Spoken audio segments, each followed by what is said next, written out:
खरं तर दूध उत्पादकांच्या समस्या काय आहेत आणि त्यांच्या व्यथा काय आहेत ते मगाशी आमच्या ताईनं अतिशय मार्मिक भाषेमध्ये सांगितलेलं आहे. ह्या वेदना, हे दुःख मुंबईमध्ये वसणाऱ्यांना कळत नाही. दुर्दैवाची गोष्ट म्हणजे ती आमच्यातनंच गेलेली आहेत. ती काय पाकिस्तानातनं आलेली नाहीत, काय आभाळातनं आलेली नाहीत. पण माणूस घाट सोडून पलीकडे मुंबईकडे गेला तर गाव विसरतो, असा आजपर्यंतचा आपला अनुभव आहे. हे माहीत नाही का हो त्यांना?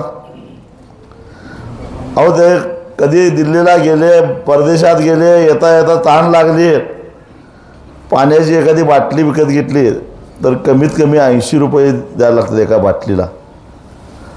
1 लिटर पाणी असतं त्यात.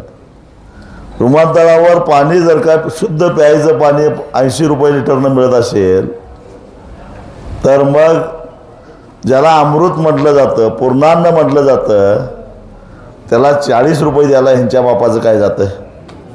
हा, पाणी 80 रुपयानं पिता तुम्ही, लाजा वाटायला पाहिजे जरा.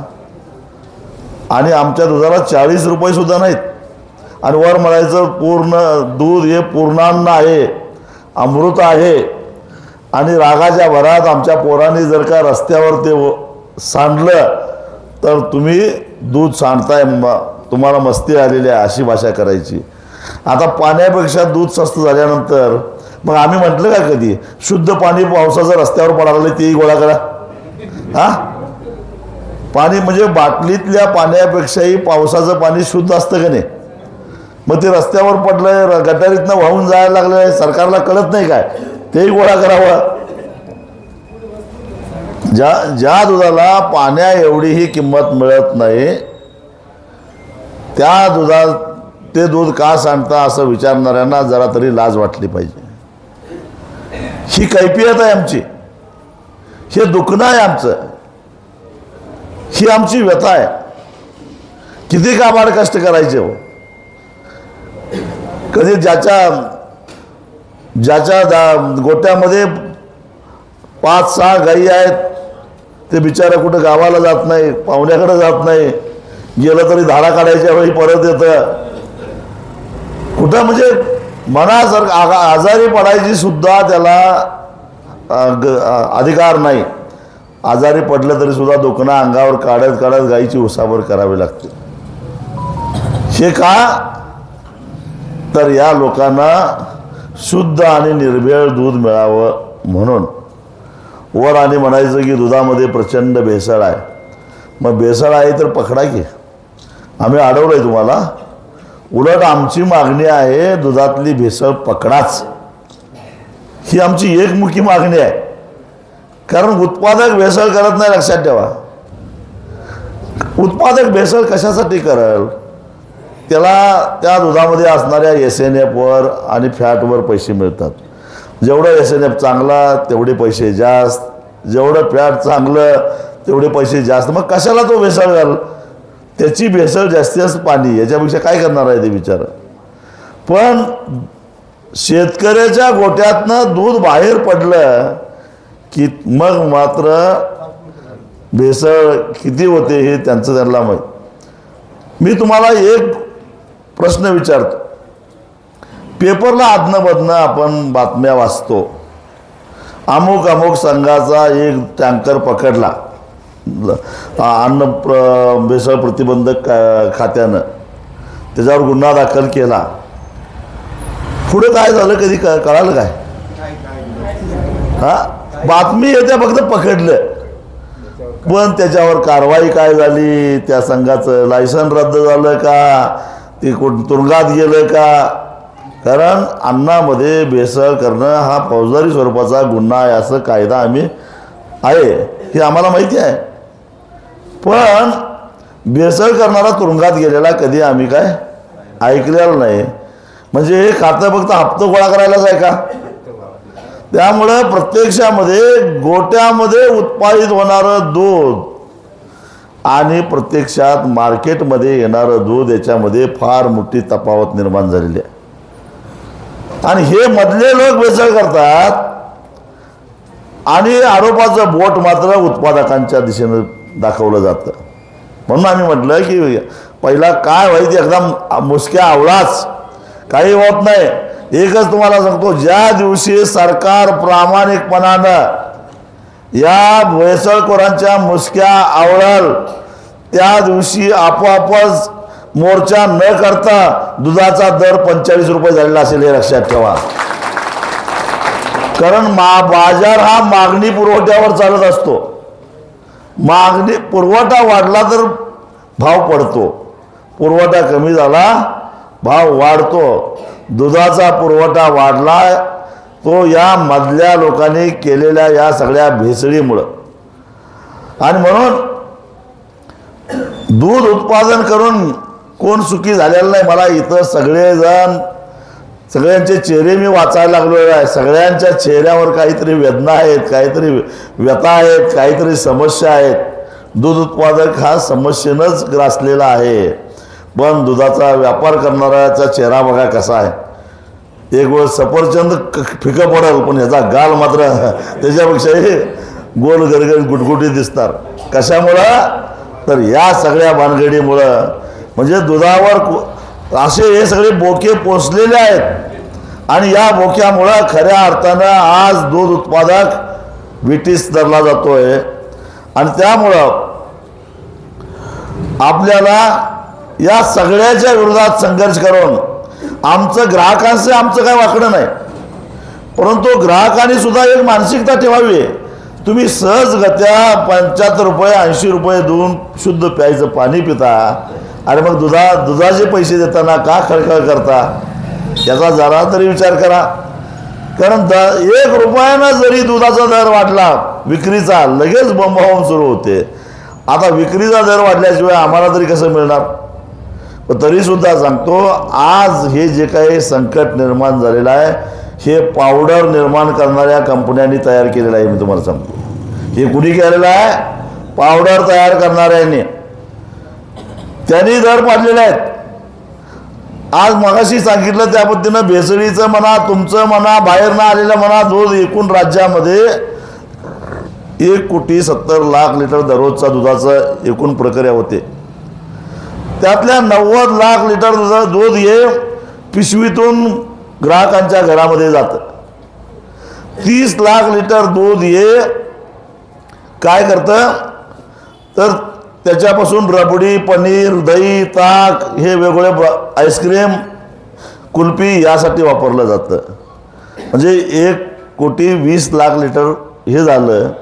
आणि राहिलेलं 50-55 लाख लिटर दुधापासून पावडर आणि बटर तयार केली जाते. पावडर आणि बटरचे भाव कमी झाले म्हणून या लोकांनी जाणीवपूर्वक कृत्रिम रीतीनं दुधाचे भाव खाली आणले. 38 वरनं आज 26 पर्यंत खाली आणलेले आहेत.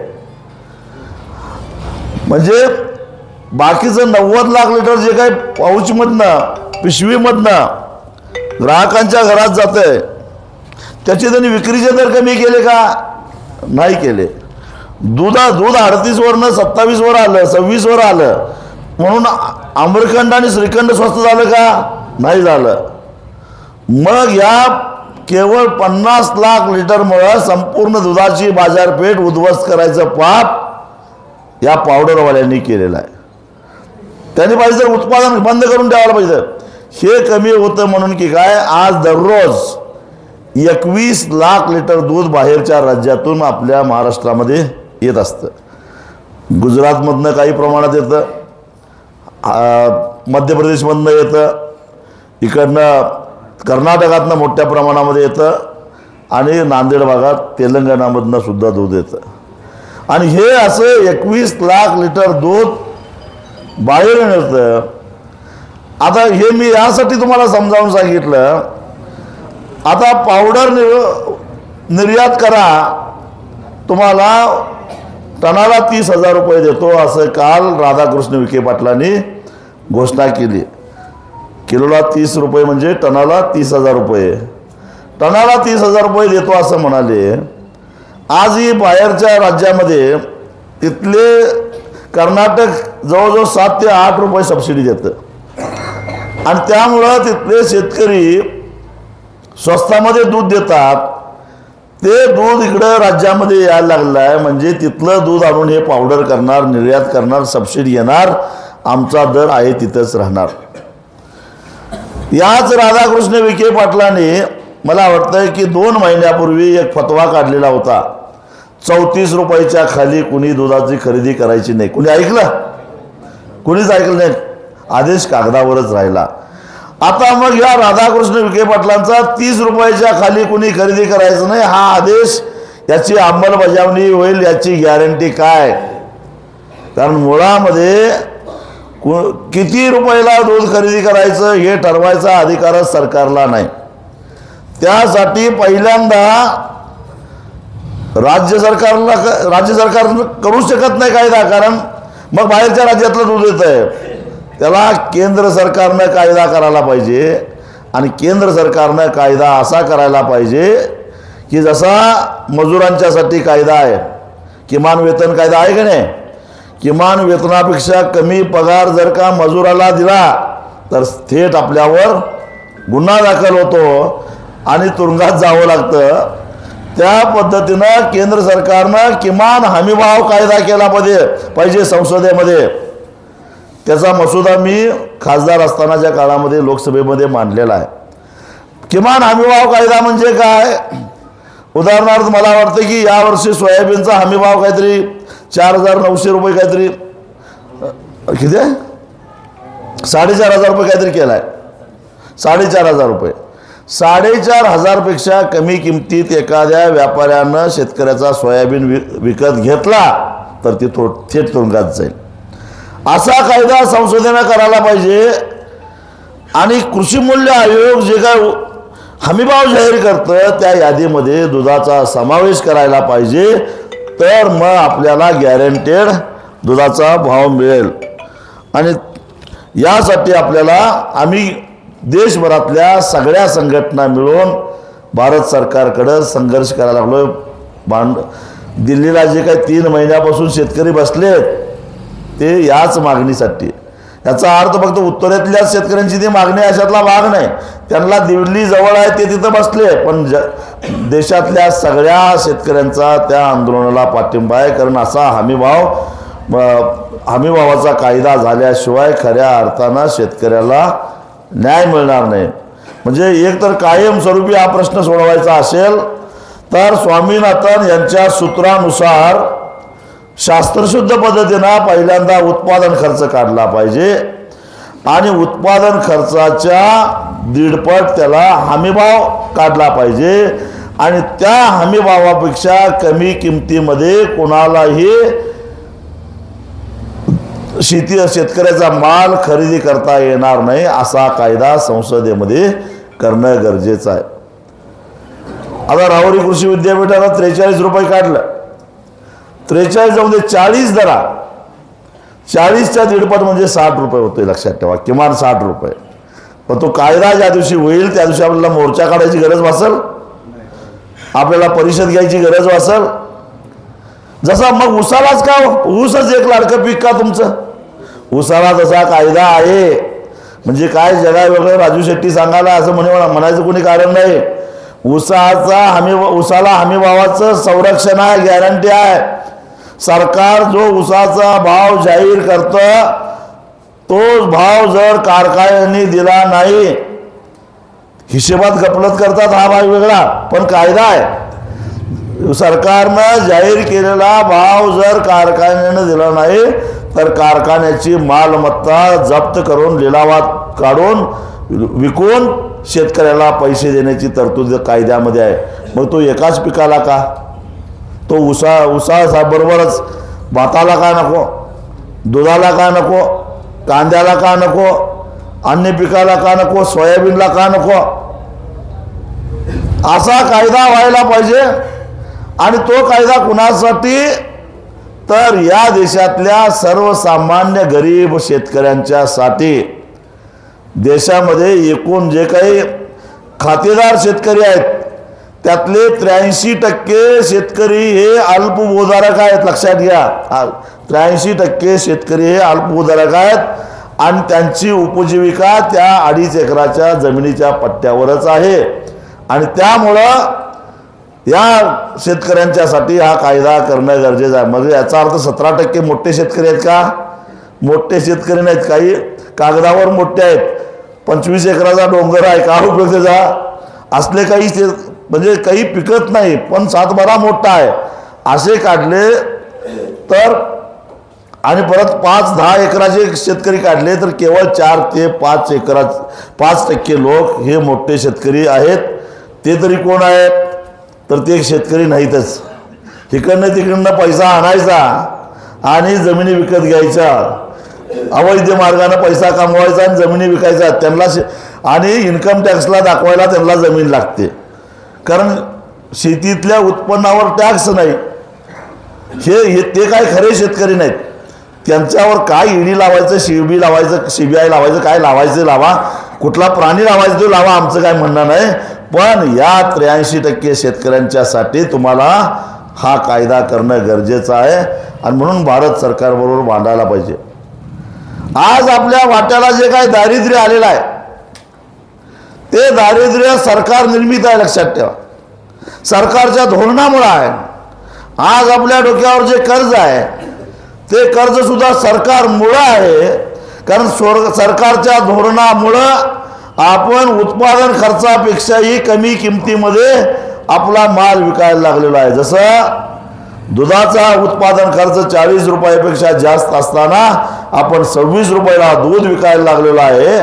तीच अवस्था प्रत्येक पिकाच्या बाबतीत झालेली आहे। जर या सरकारनं कांद्याच्या निर्यातीवर बंदी घातली नसती तर आपला कांदा किमान 17-18 रुपयांना जर गेला असता, 20 रुपयांना गेला असता।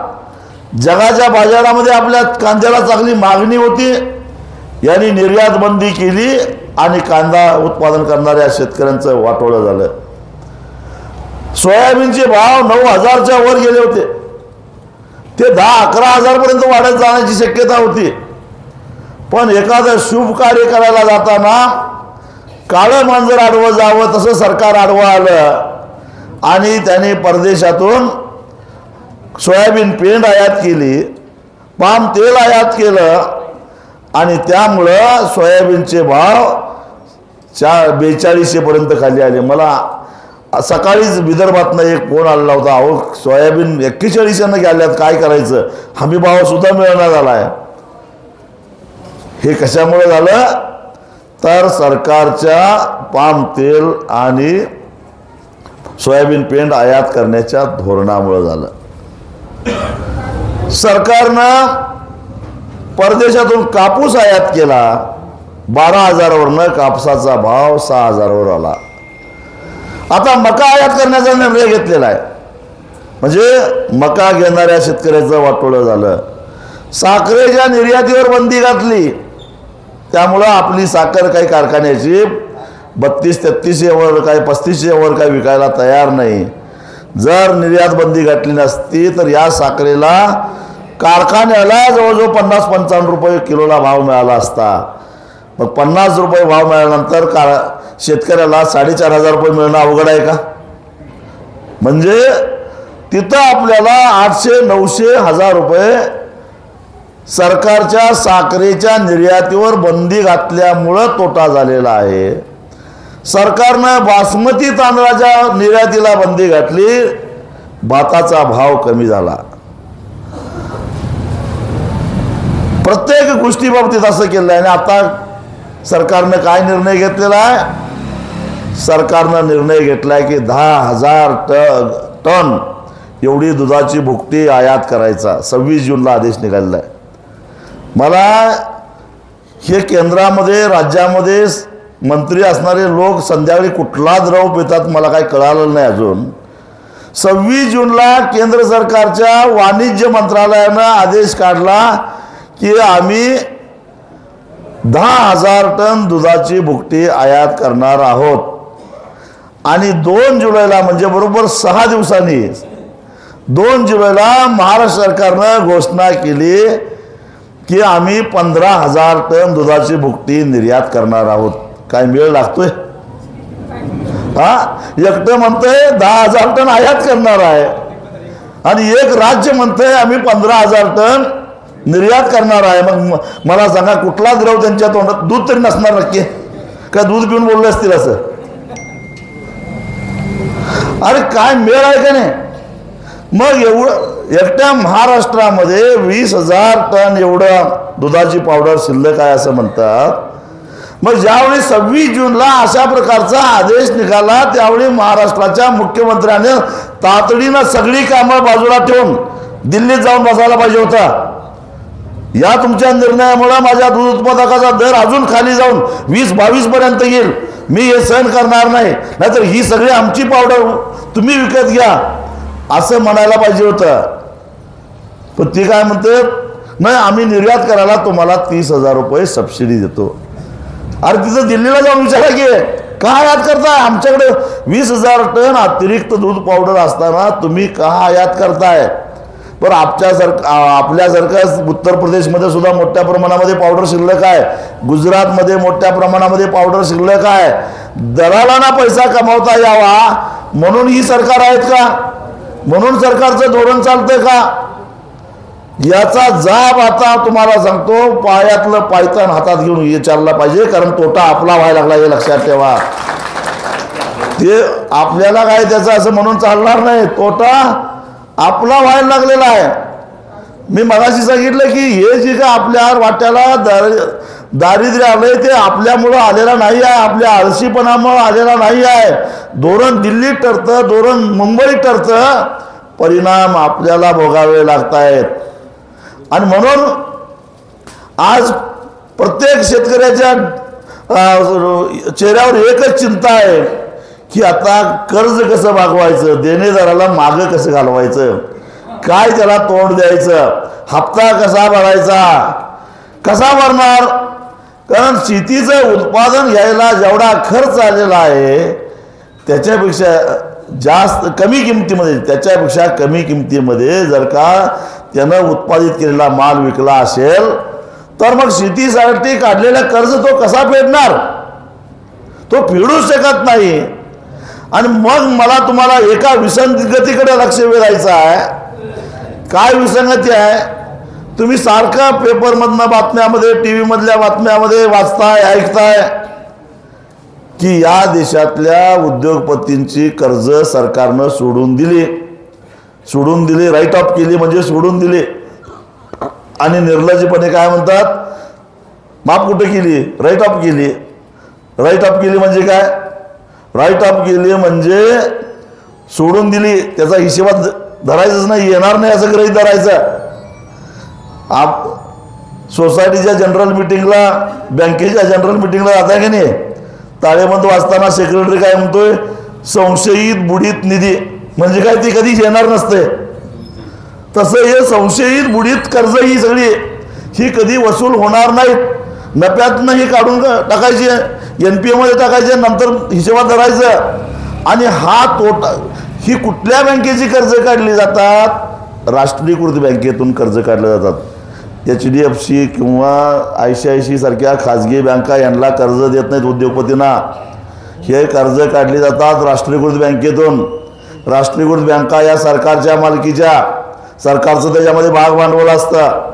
आणि मग अशा पद्धतीनं यांनी कर्ज बुडवल्यानंतर जेव्हा तोटा तयार होतो, तो तोटा भरून काढण्यासाठी मग केंद्रीय अर्थमंत्री वर्षाला बजेटमधनं काहीतरी तरतूद करतात आणि त्या बँकांना देऊन टाकतात, तोटा भरून काढा, कारण देशाची अर्थव्यवस्था कोलमडता कामा नये.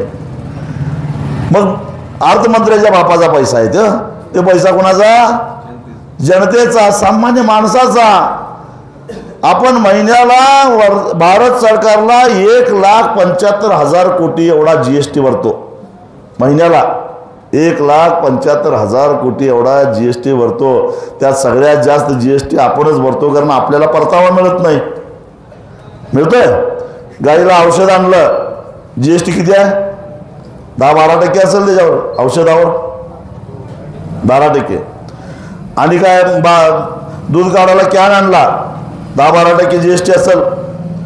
आणि काय मोटरसायकल घेतली, 18% GST, 20% GST.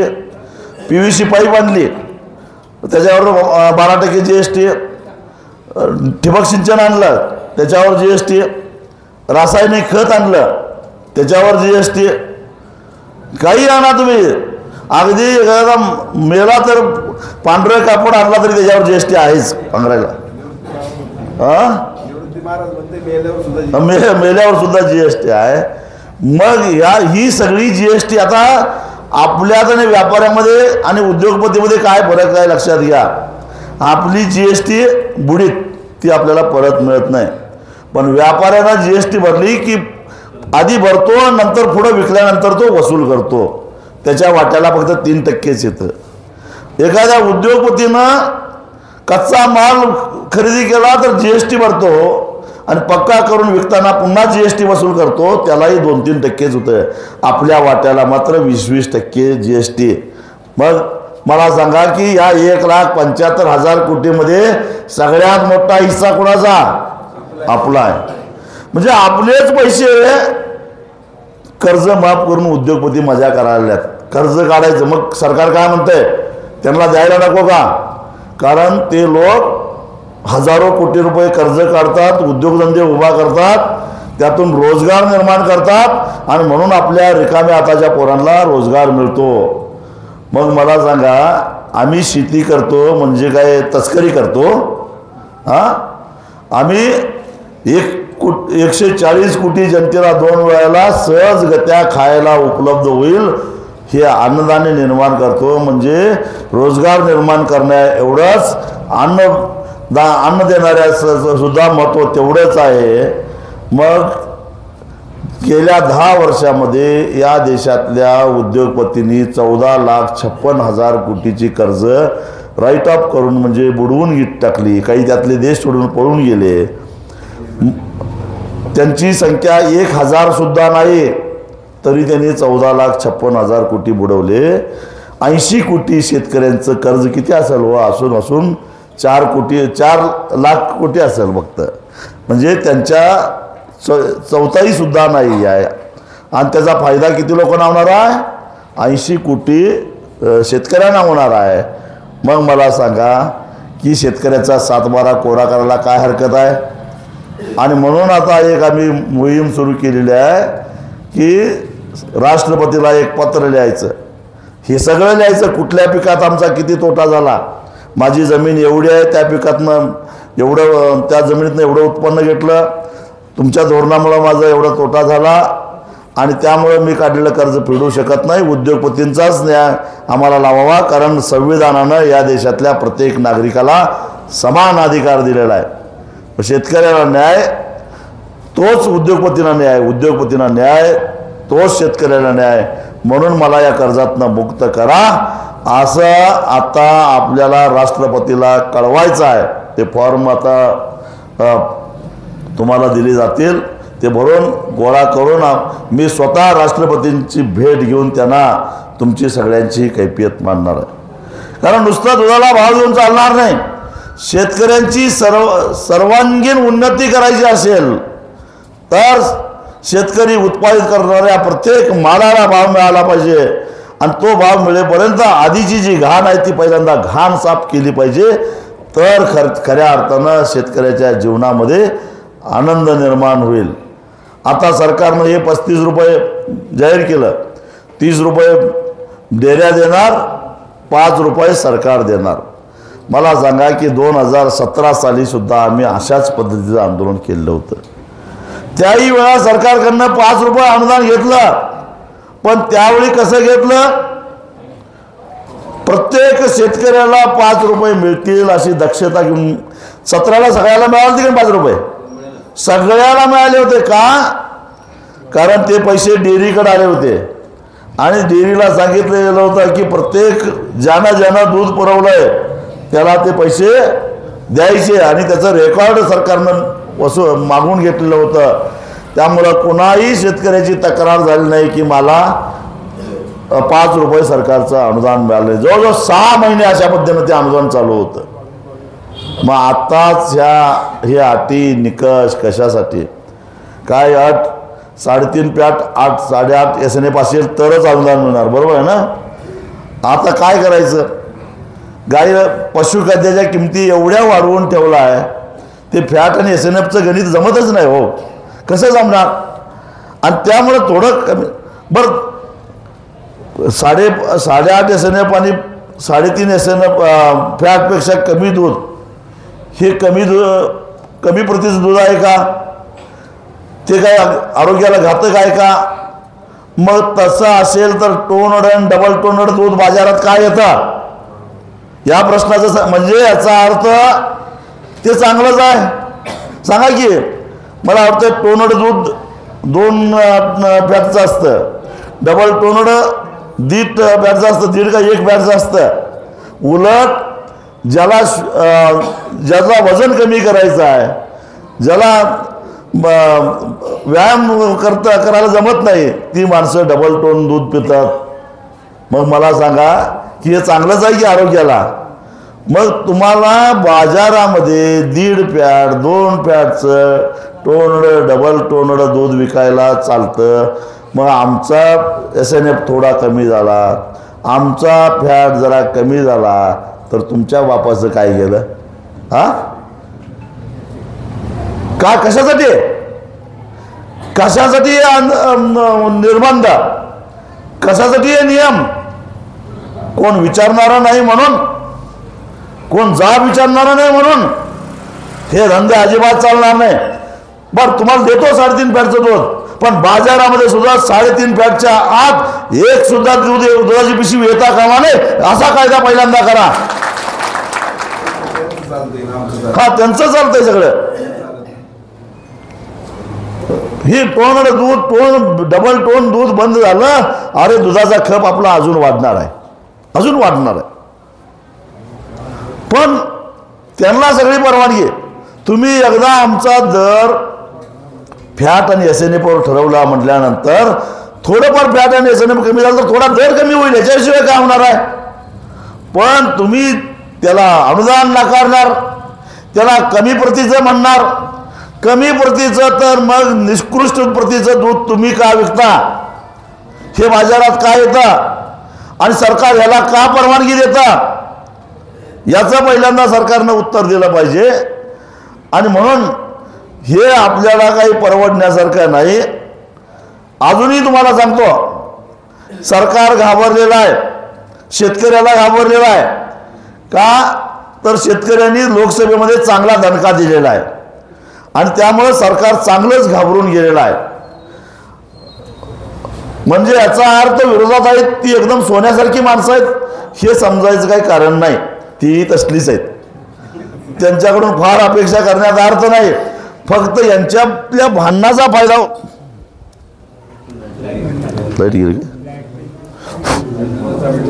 असू दे, मोठ्यानं बघ.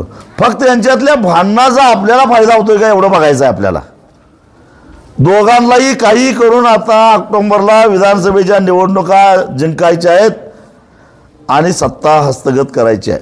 त्यासाठी वाटेल त्या थराला जायला तयार आहेत ते. तेव्हा आपल्याला जर का आपण शेतकरी म्हणून संघटितरित्या एकजूट व्हायचं ठरवलं तर आपले बरेचसे प्रश्न सुटणार आहेत. पण दुर्दैवानं काय होतंय माहिती आहे,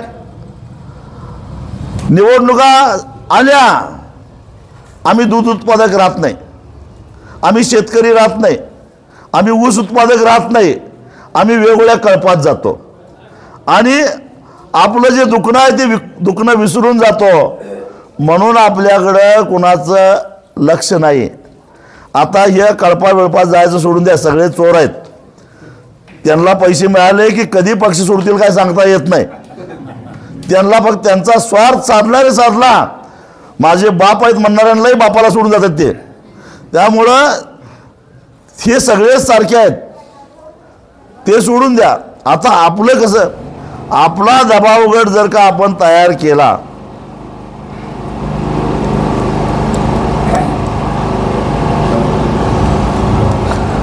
आपण सुरू झालं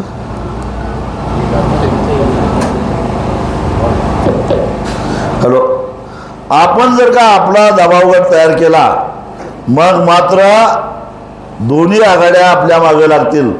आम्ही हे करतो तुमचं वीज बिल माफ करतो, सगळं माफ करतो, कर्ज माफ करतो, तुमचा दुधाला भाव वाढवून देतो असं म्हणायला लागतील. पण कधी जर आपण आपली ताकद दाखवली तर, नाहीतर आपण त्यांच्या कल्पात कुठल्या तरी एका कल्पात सामील झालो तर आपल्याला ते जमेत धरणार आहेत. त्यामुळं एक काम करा, जोपर्यंत 40 रुपये मिळणार नाहीत तोपर्यंत विरोधी पक्षातला असो किंवा सत्ता पक्षातला असो, गावात एखादा पुढारी आला रे आला त्याला दुधाची आंघोळ घालायला चालू करा, बघू कसं होत नाही ते. काय नाही हो, तुम्ही चांगली माणसं आहे, देव माणसं आहे म्हणून तुम्हाला दुधाचा अभिषेक घातला म्हणायचं. दुधाचा अभिषेक घालणं हे पवित्र काम आहे, चांगलं काम आहे, वाईट आहे का? काय आपलं एक कॅनभर दूध जाईल, त्यात पाणी घाला, काही बिघडत नाही. पाणी घालून एक कॅन दूध करा त्याचं आणि त्याला अभिषेक घाला. आणि तुमच्यावर आमची नितांत श्रद्धा आहे, तुमच्यावरच्या श्रद्धेपोटी आम्ही तुम्हाला दुधाचा अभिषेक घातलाय असं सांगा. बघा कशी परिस्थिती आपोआपच येते. हे केल्याशिवाय हे वटणीवर येणार नाहीत. पण कसल्याही परिस्थितीमध्ये 40 रुपये घेतल्याशिवाय मागं हटायचं नाही. संपूर्ण राज्यभर फिरून पिंजून काढून गाव पिंजून काढून हे आंदोलन मी उभा करणार आहे. त्याला साथ द्या एवढंच सांगतो आणि इथंच थांबतो. धन्यवाद.